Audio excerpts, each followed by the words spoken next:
Ulan sa silangan. Easterlies nagdadala ng kulog at buhos ng ulan sa Eastern Visayas at Mindanao. Bahagi ng bansa magiging mainit at maalinsangan ngayong araw.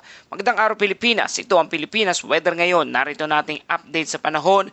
Kung bago ka lang sa ating channel, please like, share, and subscribe para lagi kang updated sa panahon. Salamat sa iyong suporta.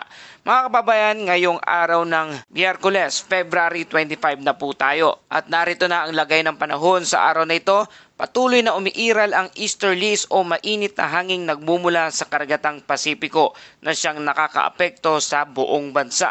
Eastern Visayas, Dinagat Island at Surigao del Norte makakaranas ng maulap na kalangitan na may kalat-kalat na pag-ulan at thunderstorm. Dahil dito may banta ng flash flood at landslide lalo na sa mga bulubunduking at flood-prone areas. Mga kababayan, sa silangang bahagi ng Visayas at Mindanao, asahan na ang biglaang buhos ng ulan sa hapon hanggang gabi. Minsan ay maaraw sa umaga pero huwag maging kampante dahil mabilis ang pagbuo ng thunderstorm cloud sa mga ganitong panahon. Sa Metro Manila at sa nalalabing bahagi ng bansa, makakaranas ng partly cloudy to cloudy skies na may isolated rain shower o thunderstorm. Posible pa rin ang pagbaha at pagguho ng lupa kapag lumalakas ang thunderstorm. Sa maraming lugar, kabilang ang National Capital Region o NCR, mainit at maalinsangan sa tanghali pero may tsansa ng panandali ang pag-ulan lalo na sa bandang hapon o gabi. Sa lagay naman ng hangin at karagatan natin, eastern section ng Southern Luzon at Visayas, ang hangin ay katamtaman na mula sa east to northeast at may alon na katamtaman mula 1.5 hanggang 2.5 metro ang taas. Pinapayuhan ang maliliit na sasakyang pandagat na mag-ingat. Sa nalalabing bahagi ng ating bansa, ang hangin ay mahina hanggang sa katamtaman na may alon na bahagya hanggang katamtaman mula 0.6 hanggang 2.1 metro ang taas. At para sa ating temperatura, lowest temperature 23 degrees Celsius at ang highest temperature naman ay aabot sa 30.6 degrees Celsius. Ibig sabihin mga kababayan, mananatiling mainit at maalinsangan ang pakiramdam natin sa bandang tanghali. Kaya patuloy na magbaon ng pamaypay at umiwas sa mainit na lugar. Para sa ating tide and astronomical info sa Metro Manila, ang araw ay sisikat mamayang alas 6:15 ng umaga at lulubog naman ito bandang alas 6:03 ng hapon. Mga kababayan, ang easterlies ay karaniwang nagdadala ng localized thunderstorm at maalinsangang panahon. Hindi tulad ito ng bagyo pero kaya nitong magdulot ng malalakas na pag-ulan sa maikling oras. Dahilan kung bakit may biglaang pagbaha kahit wala tayong low pressure area o LPA o kaya naman bagyo na parating.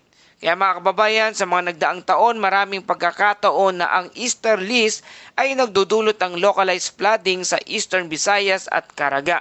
Lalo na kapag nagsabay na ang moist air at init ng araw na nag-trigger ng thunderstorm. Kaya naman patuloy tayo nagpapaalala para sa ating safety reminders, magdala lagi ng payong o rain gear. Iwasan ang pagtawid sa baha at bantayan ang lagay ng panahon kung may biyahe sa karagatan. Mag-ingat sa kidlat at malalakas na hangin tuwing magkakaroon ng thunderstorm sa inyong lugar.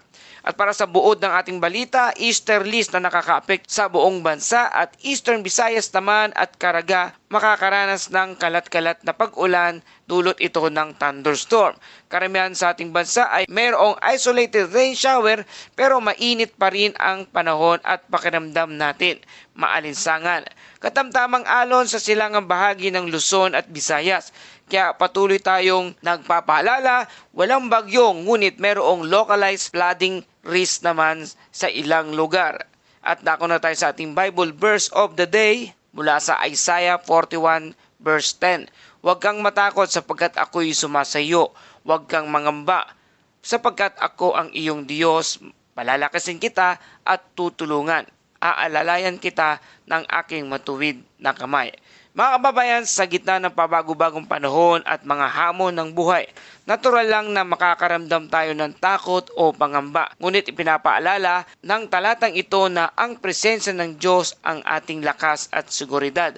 Tulad ng payong sa gitna ng ulan, ang kanyang pag-ibig ang sumisilong at umaalalay sa atin araw-araw. Kaya naman ang pinagdadaanan mo ngayon, huwag matakot. kasama mo ang Diyos. Mga kababayan, maraming salamat sa inyong patuloy na pagtutok at pagtangkilik dito sa ating channel. Kung nagustuhan mo ang balitang ito, please like, share, and subscribe para lagi kang updated sa panahon. Salamat sa iyong suporta. Palagi po kayong mag-ingat at i-enjoy natin ang panahon dahil magandang balita, walang namumuong parating na bagyo sa mga susunod na linggo. Ito ang Pilipinas Weather ngayon na lagi nagpapaalala, maghihanda, maghiligtas, mag-alerto, ingat tayong lahat.